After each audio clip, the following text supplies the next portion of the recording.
What's happening, everybody? Welcome back to TWR. I hope you are all doing well and taking care of yourselves. So as you guys can see, we have our two African house snakes out with us today. I'm not sure if you're going to be able to get a really good image or if it's going to blur out on you. So hopefully you can get it. I'll try to get some beef footage to just put over at this part. But I know that I introduced these guys to you a little while ago, but that was really mostly just a, hey, check it out, welcome to the family video. And so today I want to talk to you a little bit more in depth about these lovely animals, in case there's anybody out there who is interested in this species and thinking about getting some for themselves, or maybe even just looking to know and learn about a new species of snakes. We're going to be talking about the African house snakes today. Now, I chose to breed African house snakes because I believe they make really great beginner snakes. When I first saw these snakes, I thought they were absolutely magnificent. I think they were the cutest things on the planet. And I decided if I was going to go working with any snake and deciding to breed any species of snakes, it was going to be African house snakes because they're absolutely just stunning. They're wonderful animals and they stay small and easy to handle and make really great beginner snakes. Now, being that these are actually called African house snakes, it can be assumed that these animals originate from Africa. Now, that being said, there are multiple different morphs out there. However, there are also different locales of African house snakes, as there are different species that come from different areas of Africa and have adapted themselves to adjust to the different environments of Africa. So some of them might be more green, some of them might be even black, and some of them have even adapted to some of the red sands of Africa, so they're a little bit more on the red side so that they can blend in more to their environment. But I'm not going to go too much into the different locales and different morphs of African house snakes in this video because I am still learning a lot about them, and I don't want to give any false information out there or information that's just incorrect in general. So I'm going to avoid talking much about them because I just don't know enough to give for sure information on the different locales and the different morphs that are out there. Now, as I said, one of my favorite things about these snakes is that they are small and really easy to handle. Now, these are still young ones, of course, so these are not a prime example of what they're going to be when they're older. But even when they are older, this species remains reasonably small, as the males get between 2 to 2.5 feet, and the females top out at 3 to 4 feet. So you got yourself a really easy, small, manageable snake when it is an adult. Now, that being said, having a small snake means you don't have to worry about having to go out later on in its life and build some huge, giant, expensive enclosure or buy some huge, expensive enclosure because these snakes stay really small. And I would even go as far as saying that you could top out at like a 40 gallon minimum, really, for like a female, and probably even like a 20 gallon for a male. But I would even say go ahead and give that male a 40 gallon too because, you know, give them more space. Now, they're definitely not super arboreal, so you're not going to have to need to give them a large amount of climbing space, but they are still young, especially at this age. They are going to want to climb around a bit, so you want to give them the space to be able to do that.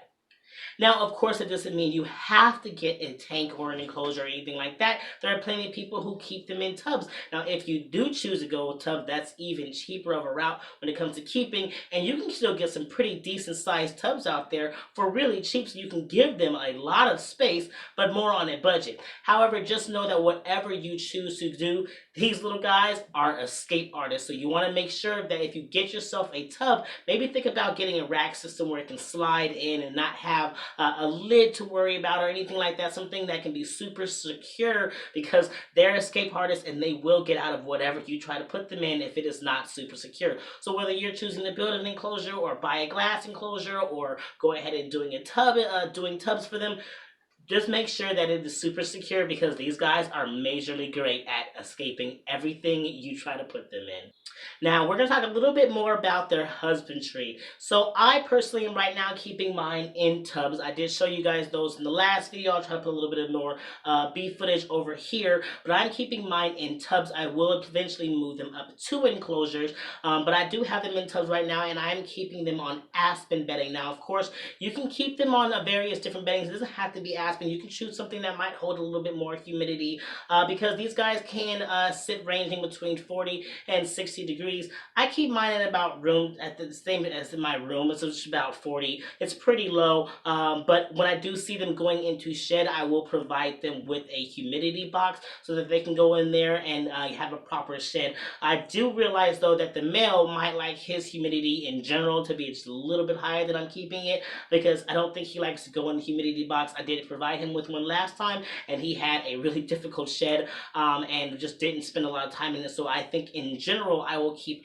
his enclosure just at a little bit of a higher humidity percentage than maybe hers, because she did a great job just going into her little humidity box and using that and giving me a perfect shed, while he did not use his humidity box. So I think in general, I will just go ahead and keep his enclosure at a higher percentage when it comes to humidity. So if you're going to get a African house snake, just know somewhere between 40 and 60 is pretty ideal for them, especially when it comes to them shedding. You want to up those humidity levels like you pretty much would with any species of snake.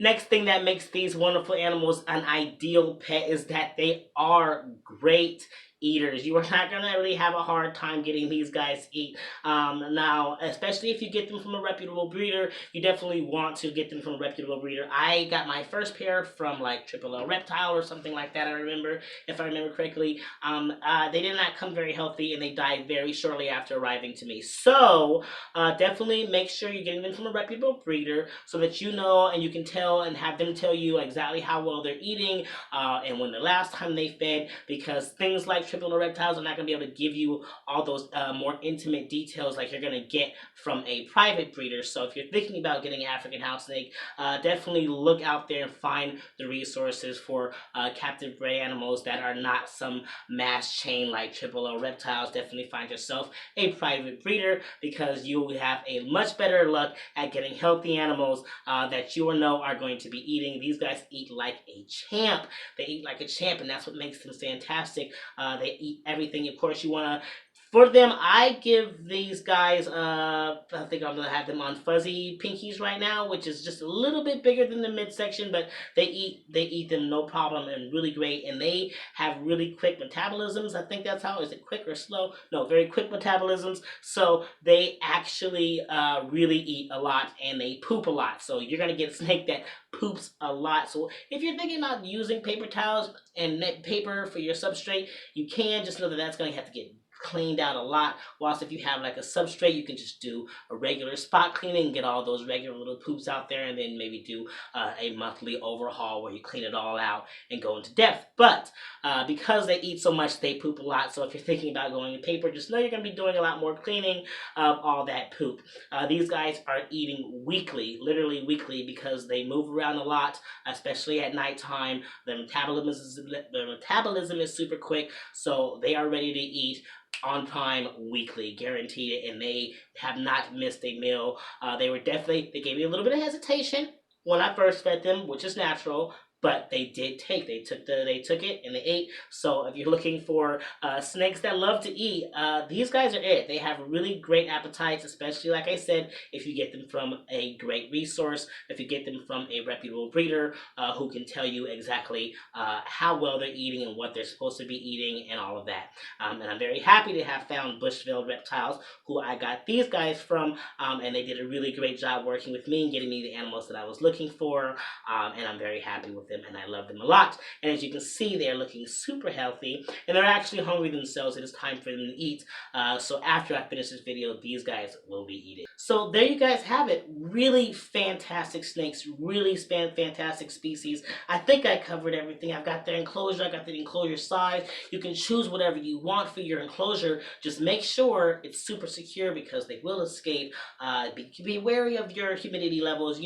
Adjust to your snake. If you feel like you got a snake that will use a humidity box, then you don't have to put too much effort into it. If you got one that's maybe not going to use that as much, you want to keep the overall space humid, maybe check it out. Depends your snake, your choice. However you choose to do it, you'll learn it. It's your own. You figure it out. They'll tell you what they want. They'll tell you what they need. Great eaters. They stay really small. Make really great beginner snakes. It doesn't matter. Honestly, it doesn't matter what level of keeping you are. I think anybody at any level can love and enjoy thoroughly keeping this species of snakes. And I'm going to have a really great time loving and raising these cuties. And then in the future, breeding them and taking care of all their babies and shipping those babies out and getting more and more people into snakes by introducing them to this really awesome species. So, there you guys have it. I hope I didn't miss anything. If you have any more species questions about this species, please put them in the comments, and if I can answer them, I definitely will. And if I can't, I will definitely point you in the direction of somebody who is most likely can answer that question, or I will get doing some research and finding out the answers that I need to answer your question. But if you have any more questions, please drop them in the comments. And before I wrap this video up, I almost forgot that I had actually decided on names for these cuties. So a huge shout out to Aurora Exotics, who gave the names Mocha and Autumn for these cuties. So the male here is named Mocha and the female is named Autumn, and I think that is a fantastic set of names. So thank you for that suggestion. I did choose those names. So Aurora Exotics, you can say hi to Mocha and Autumn. Thank you for helping me name these adorable babies. So that's all that I have for you guys today. I'm going to go ahead and wrap up this video because my iguana is in the background doing all sorts of racket, and I'm sure it's going to get quite annoying now. So you all take care. You love yourselves, love your loved ones, love your reptiles, and you guys keep spreading those herbs.